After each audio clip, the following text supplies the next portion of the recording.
Have you ever wondered about the Go programming language? It's kind of like it takes these super simple building blocks, almost like Lego bricks, and uses them to build this incredibly powerful, safe, and honestly, really elegant code.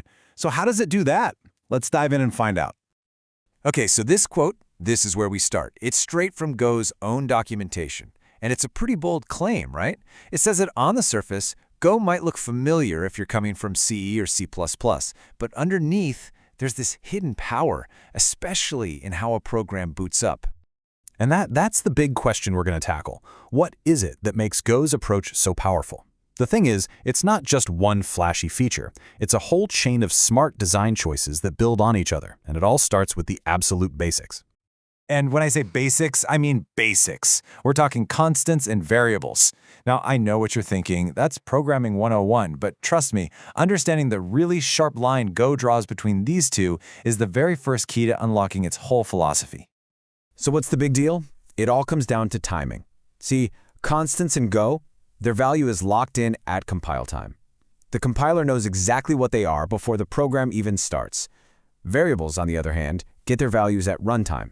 They can hold dynamic stuff, like an environment variable that can be different every time you run the app. This strict separation, it's the foundation for building safer and faster code. So Go's philosophy is keep constants simple. But then it adds this one really clever little trick called IOTA. And with this one tiny tool, you can build these incredibly complex sets of values, and it's almost effortless. All right, check this out. Inside a const block, IOTA is like an automatic counter. It starts at 0. So first we see it's 0, and we just ignore it. But then on the next line for KB, IOTA is now 1, and we use it in our expression. Now, here's the magic trick. For MB and GB, we don't even have to write the formula again. Go just repeats it, but with the next IOTA value. So MB gets an IOTA of 2, GB gets 3, and on and on. It is such a clean, elegant way to generate a whole sequence of related numbers. And just like that, with a few simple lines, we've used IOTA to create a whole family of constants for our brand new custom type, byte size. Now, deep down, it's still just a number, but we've given it meaning. And this byte size type, well, it's about to become the hero of our little story here. So we have a type. Great. But what if that type could do more than just sit there and hold a value? What if we could give it its own behaviors, its own superpowers? In a lot of languages, methods are something you can only bolt onto complex things like classes or structs. But Go does something different, and it's a really big deal.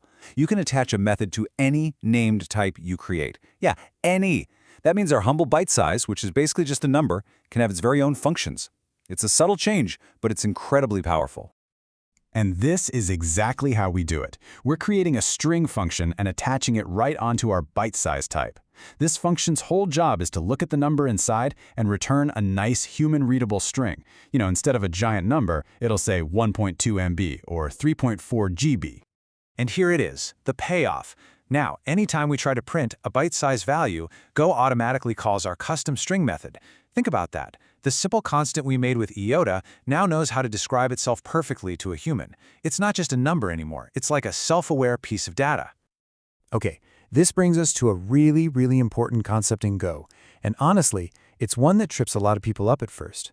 When we give our type a method, we have to make a choice, a critical choice. Does that method get a copy of the data to work with, or does it get to work on the original data itself? The absolute best way to think about this is the photocopy analogy. A value receiver is like someone handing you a photocopy. You can scribble all over it, draw on it, whatever. The original document is completely safe and unchanged. But a pointer receiver, that's like getting a shared Google Doc link. Any change you make, boom, it happens on the one and only original version for everyone to see. Making this distinction is just crucial for writing code that actually works the way you expect it to. So that leads to the big question. When do you have to use a pointer? When is that shared document model the only way to go? Well, the main rule is actually pretty simple. You must use a pointer receiver anytime your method needs to change the original value. That's it. This one rule prevents a whole category of nasty bugs where you think you're changing something, but you're actually just changing a temporary copy that gets thrown away. And get this, Go even helps you out. If you call a pointer method on a regular value, the compiler is smart enough to just grab its address for you. It's like a handy little safety net that also makes your code cleaner.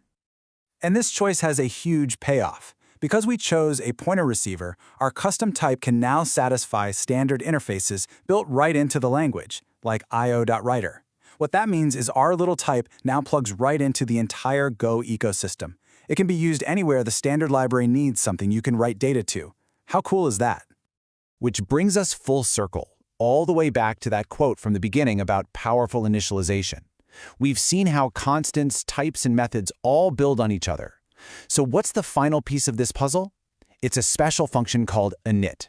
Before your main function even gets a chance to run, Go goes through this really strict startup sequence. First, it initializes any packages you've imported. Then, it sets up your own packages variables. And then, in this perfect little slot right before main kicks off, it runs any init functions it finds. This gives you a guaranteed predictable place to run your setup code. So, what do you actually do in an init function? Well, you use it to get the world ready for your program. You could set up complex data structures that need to exist from the very beginning. Or, like in this example, you can check that the environment is correct. You could, say, make sure a critical environment variable like $user is actually set. If it's not, you can crash the program right then and there.